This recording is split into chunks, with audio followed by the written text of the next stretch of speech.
So thanks very much, and good morning, ladies and gentlemen.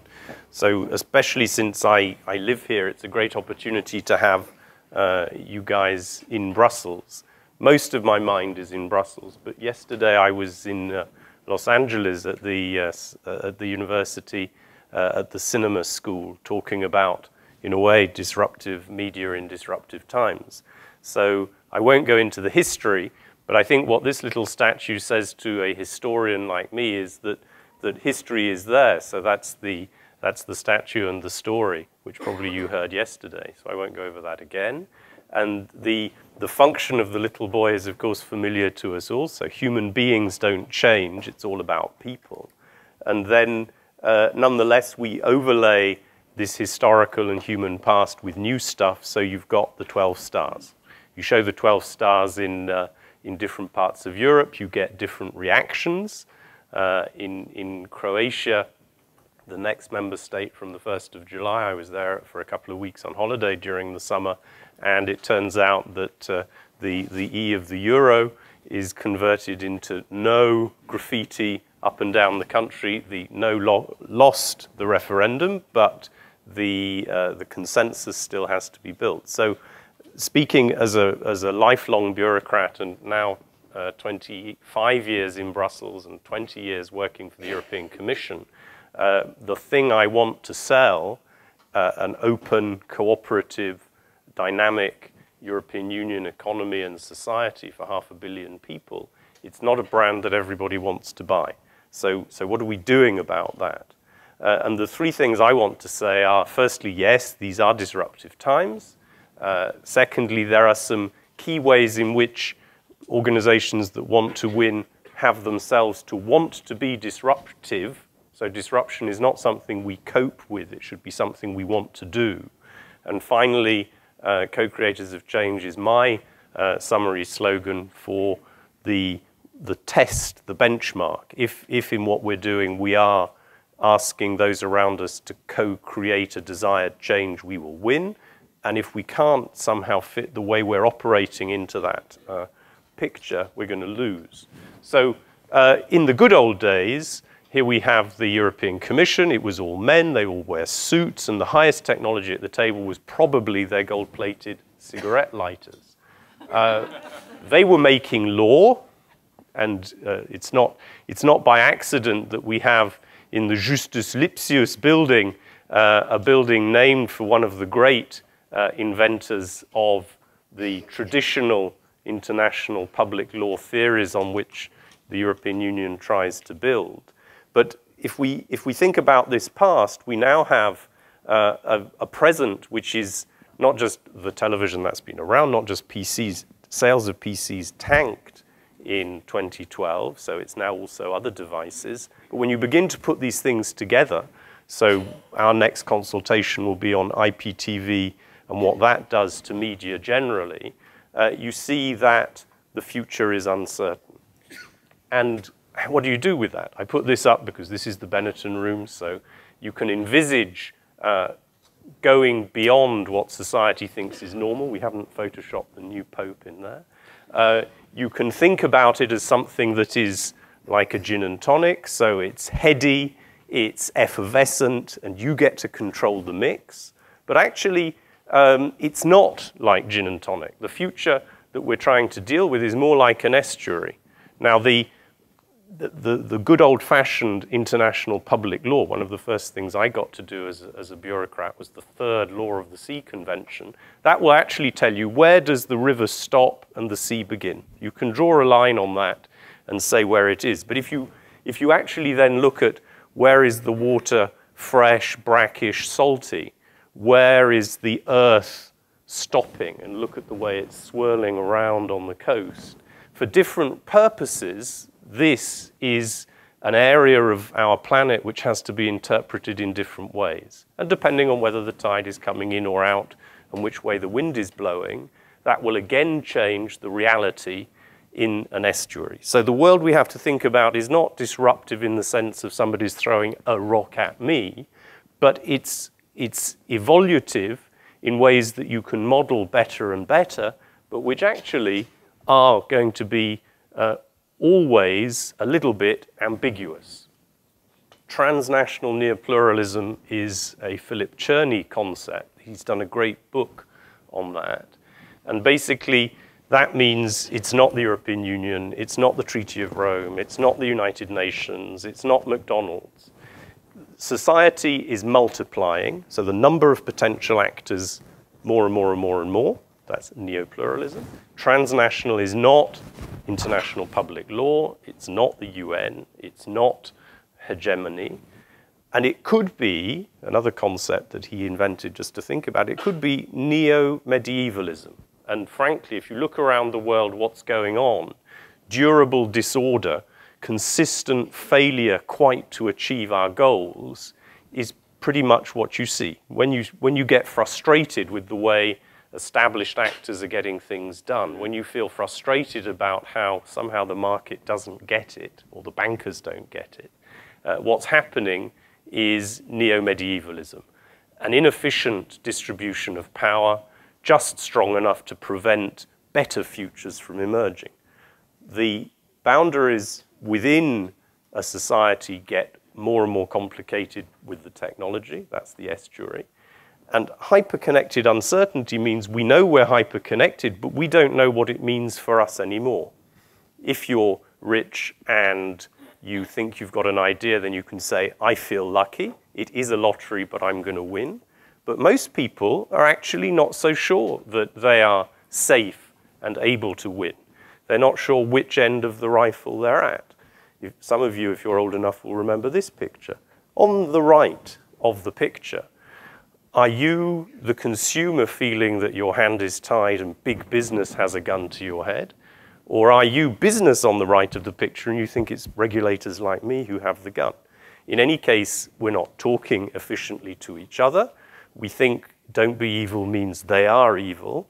And somehow that means that society fails to fix the problems and defaults to a request to go back to the future.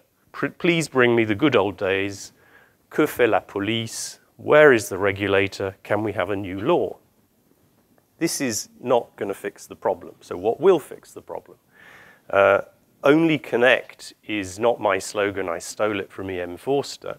But it's around the message of authors at the end of the last century dealing with the disruption of war and recession all over again, that we've taken the inspiration for our title. So, connect. It's not new. The other 5 ideas there were enunciated by the Prodi Commission in 2001. So the fundamentals of doing good as an administration, and I would say as a society actor, are the same in the future as in the past, but the weight of each ingredient in the mixture has changed, and the one that has changed out of all proportion in the last decade is participation. In the 2001 vision of how could you modernize public administration, 4 out of the 5 goals were let's do better, let's be more open, let's be more accountable, let's be effective, let's be coherent. That's easy. You can do all of that and still be baronial. But you can't do participation without radically changing the way in which you act, including the way you communicate.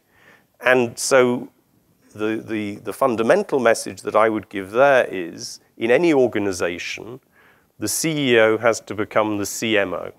If the CEO doesn't get media, then they won't get effective reorganization of their modes of action.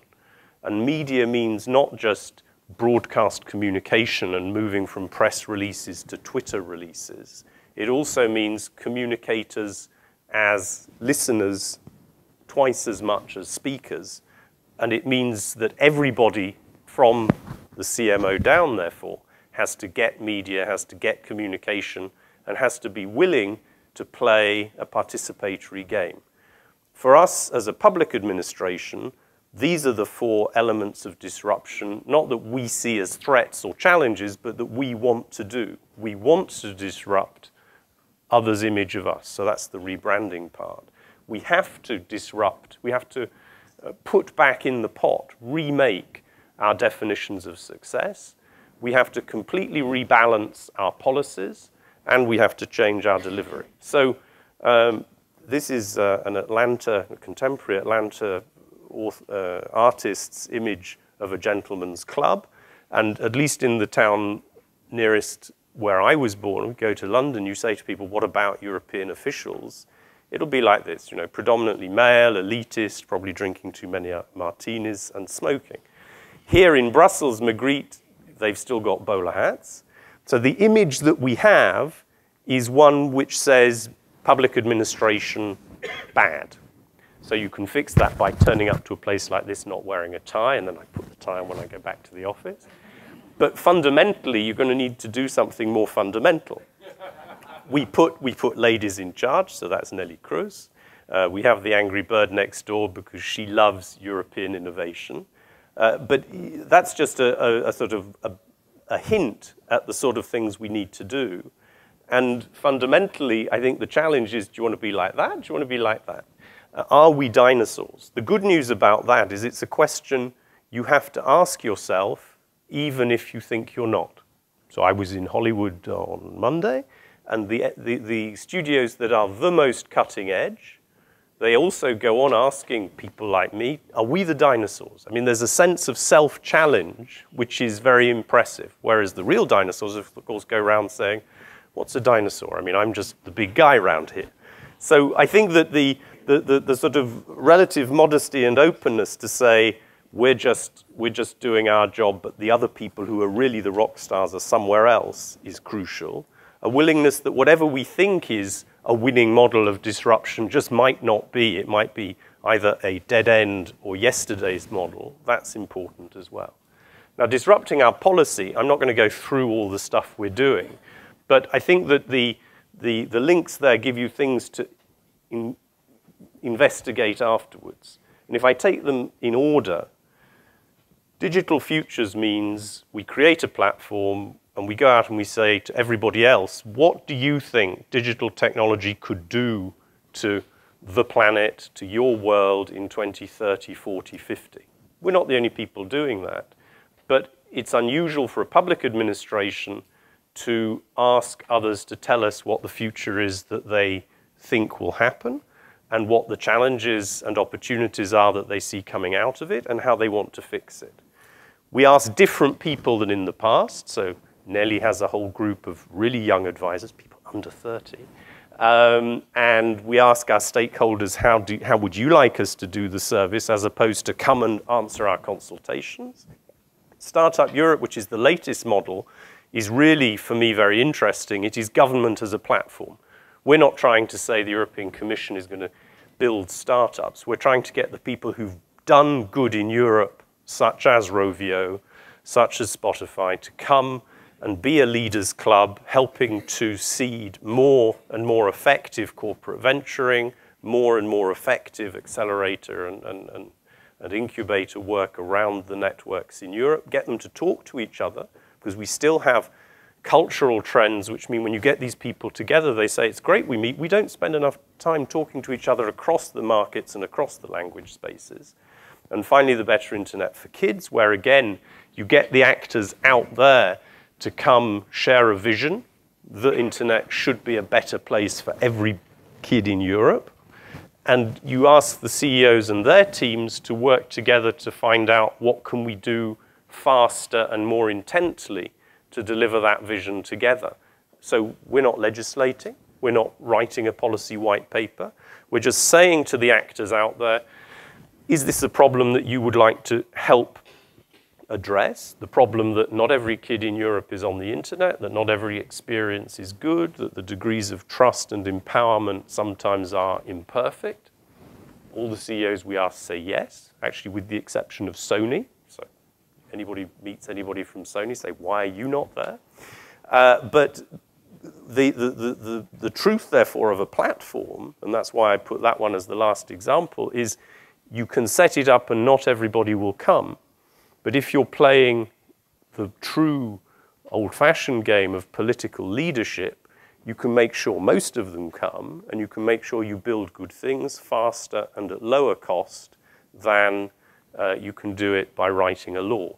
So let me quickly leave a few other images with you. What do I mean by co-creators of change? This, which is not embedded, but go and look at this on YouTube. This is a great advertising creative story which says, actually for Europe as well, we have a good future.